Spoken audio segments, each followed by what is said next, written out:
Well, let's dive right in, shall we?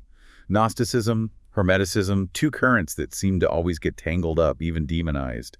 And this time you've really outdone yourself with these readings. And within this material, you'll find these traditions offer a rather unsettling counterpoint to the usual narratives, especially in how they approach knowledge itself. Right, right. So enough with the generalities. Gnosticism seems to be thrown around pretty loosely these days.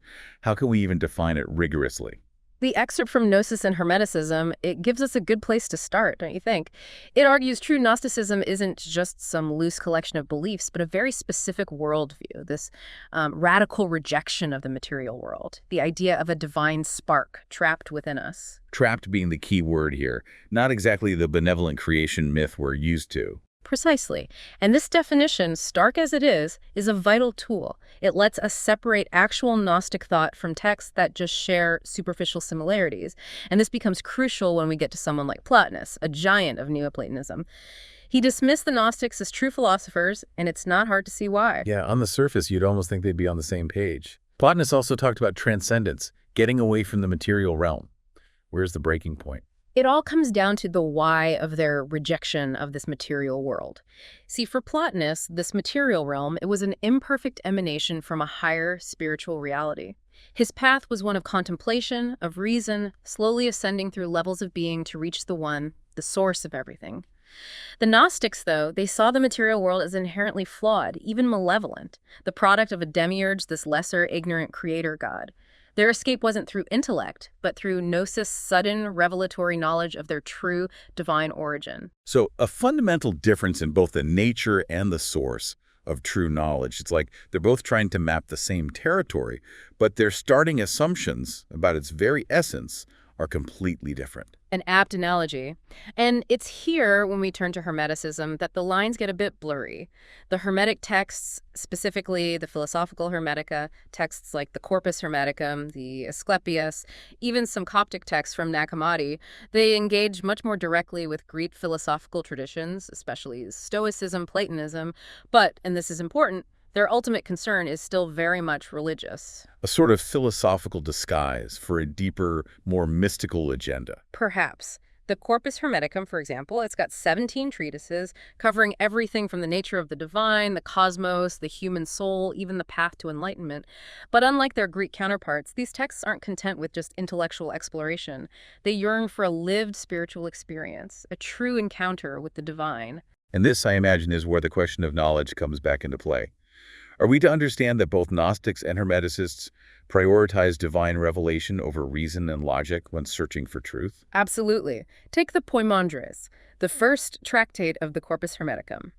It's presented not as reasoned argument, but as a direct revelation from the divine mind to Hermes Trismegistus, the legendary sage and supposed author. A pretty bold claim, wouldn't he say? Indeed. And this theme of divine revelation, it pops up throughout other Hermetic texts. On being born again, for instance, Hermes takes on this role of a spiritual guide, revealing the mysteries of rebirth and how the soul ascends to the divine realm. So a shared goal, the soul returning to its divine source, but reached through different means. Hermeticism seems more structured, systematic, like some ancient mystery school. Gnosticism emphasizes the immediacy of gnosis, that flash of insight. A key difference. But it's worth noting that this emphasis on personal experience, on gnosis as the ultimate source, it often led to accusations of immorality against the Gnostics, especially from people like Irenaeus, who staunchly defended early Christian orthodoxy. Ah, the old antinomianism accusation. But surely there's some ethical component to these traditions. You're right to question that oversimplification.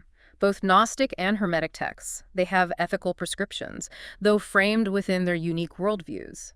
The Corpus Hermeticum, for instance, it explicitly warns against vices. Adultery, murder, sacrilege, even suicide. It advocates for a life guided by knowledge and understanding. So, more nuanced than their critics would have us believe. I'm curious, though, about their influence beyond their own time. Did their suppression basically silence them in the bigger picture of Western thought? Or did their ideas linger, maybe in unexpected ways? The latter, for sure. Take Augustine, towering figure in Christian thought. Before he converted, he spent almost a decade deep into Manichaeism, a Gnostic sect with roots in Persia. Manichaeism, with that stark dualism, the cosmic battle of light and darkness. Quite a departure from the Orthodox Christianity Augustine would later champion. Indeed. But you can't help but wonder if this early exposure to Manichaean thought, with its focus on a world mired in darkness, ruled by a malevolent power, it makes you wonder if it influenced some of Augustine's later ideas. His concept of the two cities, for example, the city of God, the city of man, which is so central to the city of God, doesn't that bear a striking resemblance to the dualistic worldview of his Manichaean past? A kind of theological echo of an earlier abandoned belief system. It's worth thinking about. And there's another, perhaps subtler point of influence. Augustine, he was famous for his emotional intensity, the passionate, almost confessional tone of his work.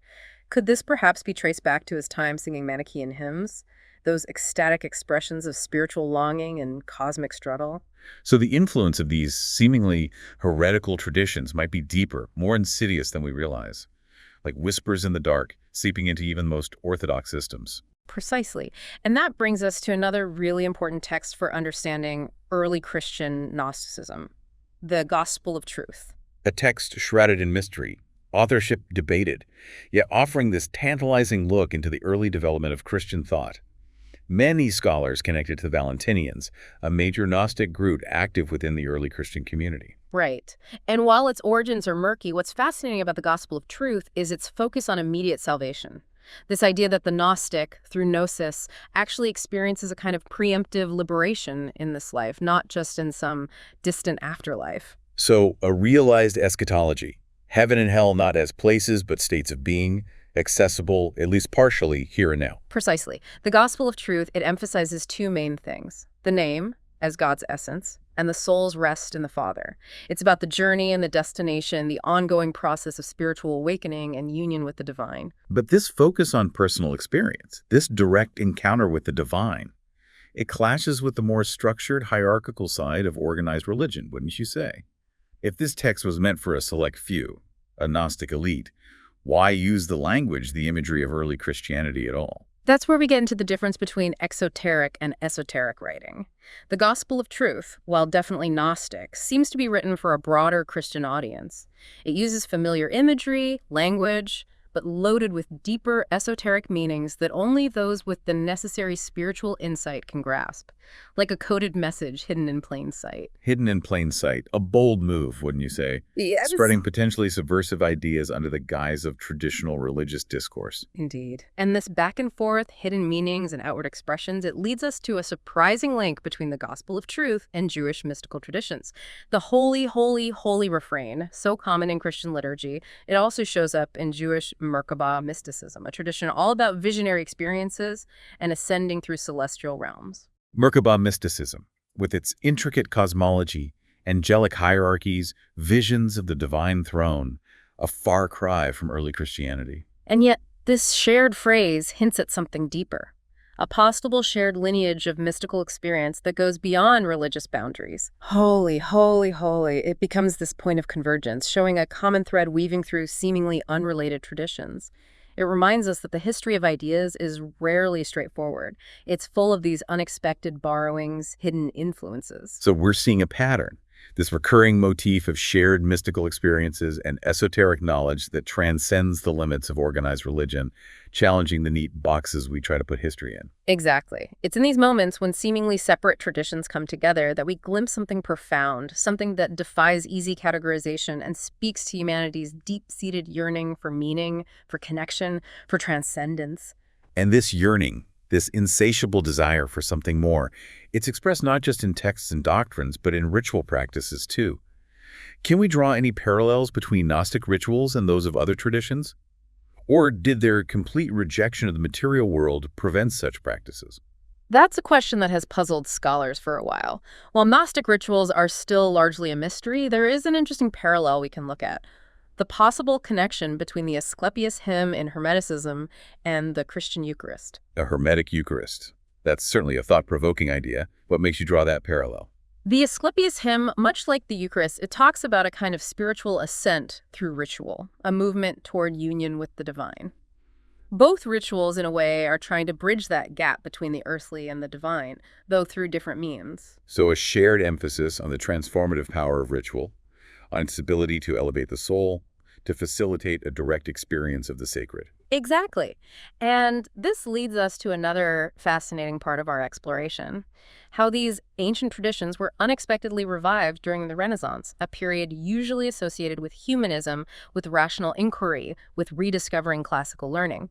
So how do Gnosticism and Hermeticism, which seem to clash with the prevailing intellectual climate, find their place in this environment? It is a bit of a paradox, isn't it? The Renaissance, celebrating human reason, embracing classical antiquity, but also seeing this resurgence of interest in the occult, the esoteric, the seemingly irrational. How do we reconcile these seemingly contradictory impulses? We have to remember that the Renaissance wasn't just about reviving the past. It was about reinterpreting it, reimagining ancient wisdom through a new lens.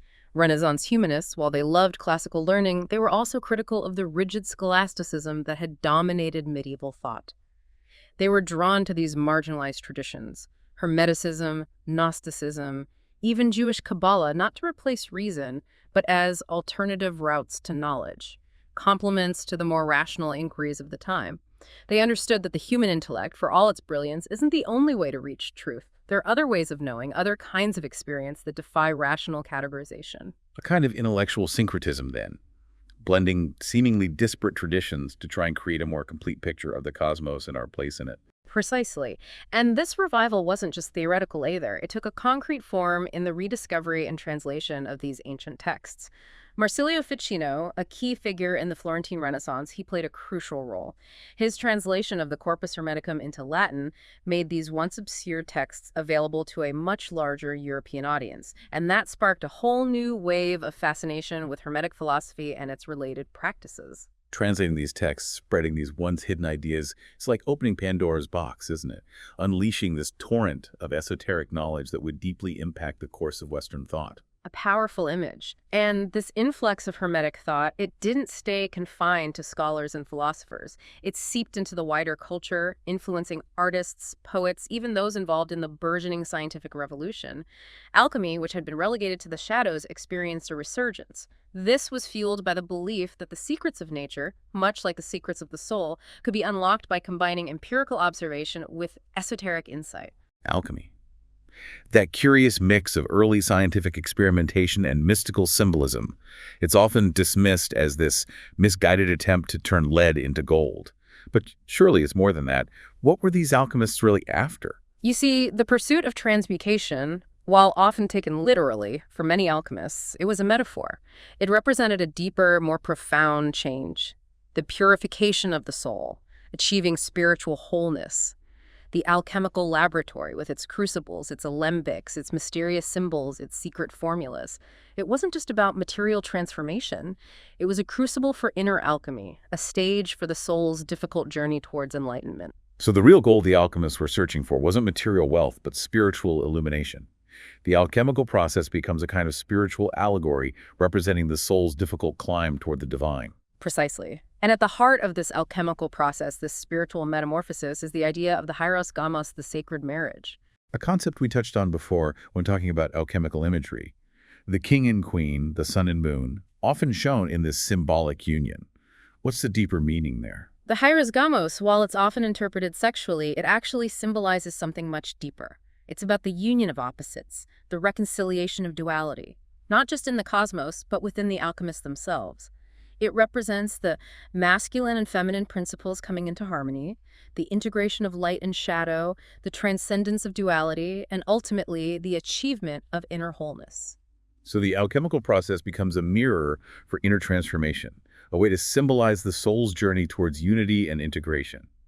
It's interesting how even music, an art form we often associate with emotion and aesthetics, plays a significant role in the Hermetic tradition. Absolutely. For the Hermeticists, music was never simply entertainment or a matter of aesthetic taste.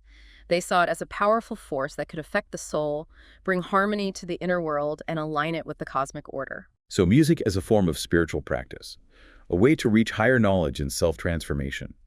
Were these ideas unique to Hermeticism, or do we see them elsewhere? The idea that music has this profound, even transcendent power, it's something you find throughout history across many cultures. The ancient Pythagoreans, for example, they believed in the harmony of the spheres. The idea that the cosmos itself is structured according to musical principles, that the movements of celestial bodies create this heavenly symphony inaudible to us, but governing the entire order of the universe. A symphony of the cosmos. Music is the underlying structure of reality. It's a captivating concept, though someone with a modern scientific mindset might see it as a bit whimsical. And yet, this ancient idea, this belief in the profound connection between music and the cosmos, it still resonates today. The 20th century composer Karl-Heinz Stockhausen, known for his pioneering work in electronic music, he drew inspiration from esoteric traditions. He wanted to create music that went beyond the limits of traditional forms, music that tapped into the hidden harmonies of the universe. Stockhausen's music, with its complex structure, its use of unusual sounds and timbres, it's not exactly easy listening. Some find it challenging, even alienating. How does this connect to the esoteric ideas we've been discussing? Stockhausen believed that music had a transformative power. It could alter consciousness, expand perception, even bring about spiritual experiences. He wanted to create music that reflected the complexity and grandeur of the cosmos, music that resonated with the deepest parts of our being. His compositions, often inspired by his own mystical experiences and esoteric teachings, aimed to transport the listener beyond the everyday world and into a realm of pure sound and cosmic resonance. Music is a kind of sonic alchemy, then, a way to change consciousness and touch the transcendent. It's fascinating how these esoteric ideas show up not just in music, but in other art forms as well. Precisely. The visual arts have a long history of being intertwined with esoteric thought.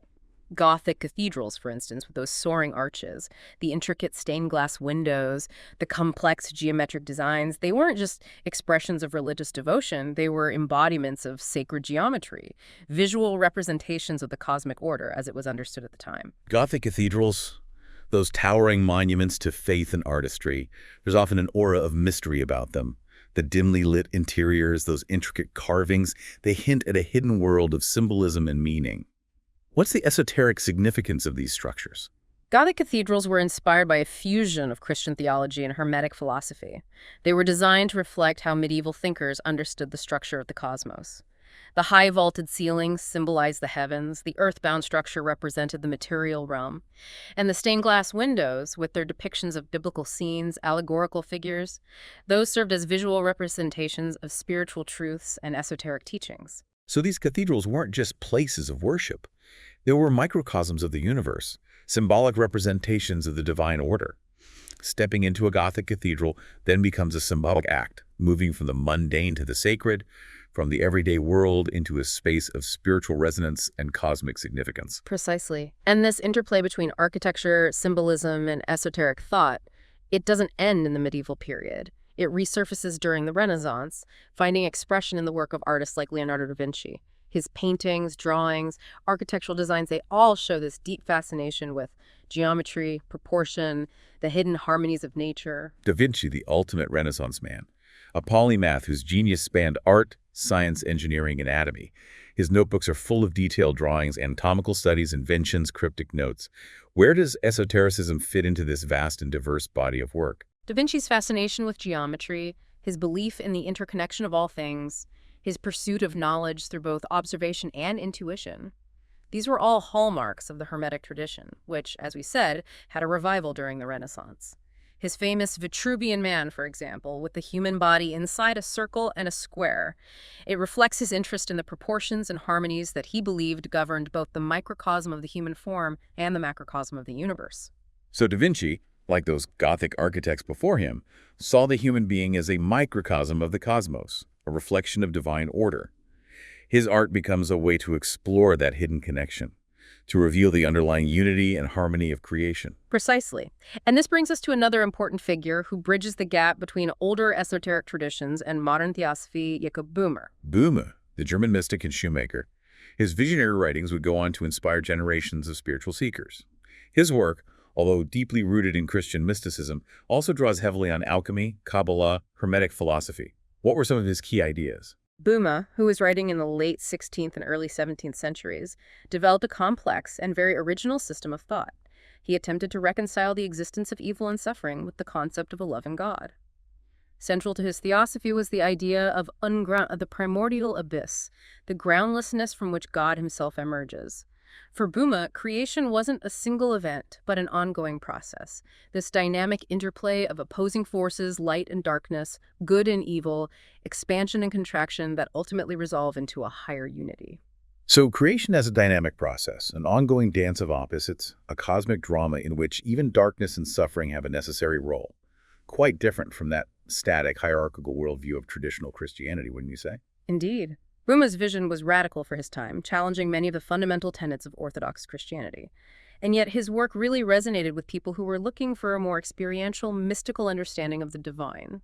You can see his influence in the writings of later mystics and spiritual seekers, from the English mystic Jane Lead to the German philosopher Friedrich Schelling. Boehme's ideas, like seeds scattered in the wind, found fertile ground in the minds of those seeking a more direct, intuitive understanding of the divine. It's fascinating how these esoteric ideas, once confined to the fringes, have this way of resurfacing, finding new expression in different times and cultures. Precisely. They speak to this deep human longing for meaning, for connection, for transcendence, a longing that persists even in the face of scientific materialism and the secularization of modern life. And that brings us to the Romantic period, this movement in art, literature, and philosophy that emphasized emotion, intuition, the power of imagination over reason and objectivity.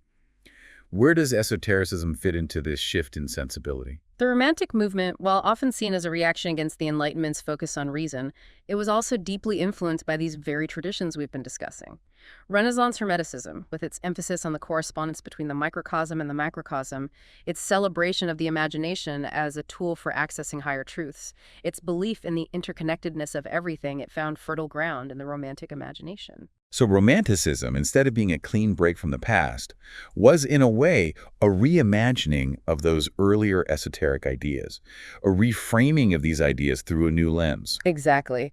And this romantic fascination with the esoteric is most clearly seen in the life and work of the poet and artist William Blake. Blake, that visionary artist and poet, his work is so full of mystical imagery, his critique of conventional religion, his celebration of imagination, of creativity. Was he a Gnostic? A Hermeticist?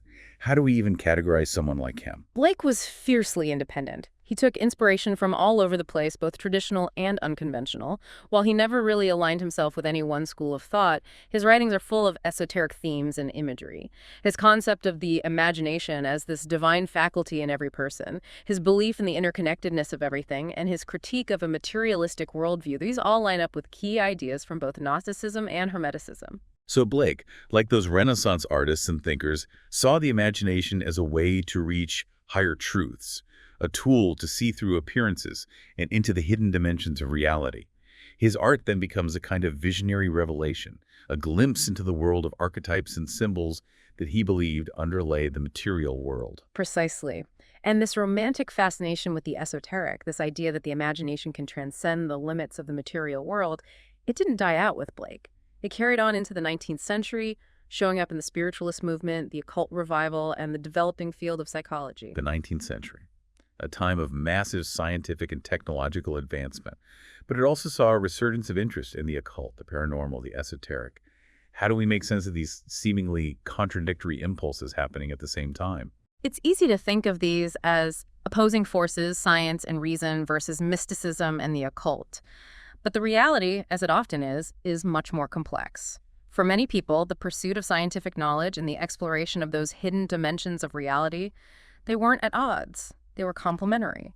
Two sides of the same coin in this larger quest for knowledge and understanding. So kind of intellectual syncretism again, blending these seemingly different approaches in an attempt to gain a more holistic understanding of the cosmos, of our place within it. It's a theme that seems to keep coming back as we explore these esoteric traditions. It certainly does. The human mind, in its constant search for meaning, has this remarkable ability to synthesize ideas that seem very different and create entirely new avenues of inquiry. The 19th century, with its explosion of scientific discoveries and its fascination with the occult, it really exemplifies this tendency towards syncretism, this drive to bridge the gap between the seen and the unseen, the material and the immaterial. And it's from this fertile ground of intellectual and spiritual ferment that the Theosophical Society emerged in the latter half of the 19th century, spearheaded by the enigmatic figure of Helena Petrovna Blavatsky. Blavatsky, the Russian occultist, traveler, and author, whose writings would exert a profound influence on the development of modern esoteric thought. Her magnum opus, The Secret Doctrine, purported to unveil a hidden wisdom tradition underlying all major religions and philosophies. Where does she fit into this lineage of esoteric thought?